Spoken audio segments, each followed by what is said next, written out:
市民农园呢种地瓜叶比较容易有收成。那姜黄，那个叫凤梨，那前方那个叫空心菜，再远一点那个叫芋头，在旁边那个叫九层塔。开的花以后要摘花，不然就会像目前那样枯死掉。可能是秋天哦，本来夏天哦，番薯叶很茂盛，现在秋天了，你看就变比较少了。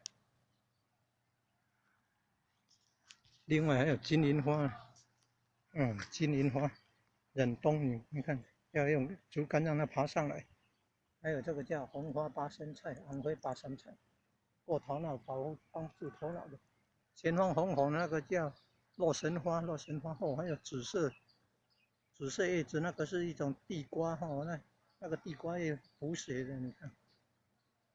哦，正前方这个叫，味豆、尾刀、六角豆、秋葵，秋葵是可以帮助糖尿病患改善那个病症哦。前方你看那个秋葵叶子那么少啊，可以长1、2、3、4哦，4根啊，4根的六角豆、秋葵啊、尾刀啊哈。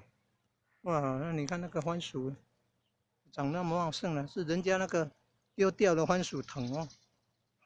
就直接丢在地上哦，遇到下雨以后，你看，要长成这么茂盛了。现在秋天了还这么茂盛，哦，前方那个是9层塔那个比较茂盛，高赞。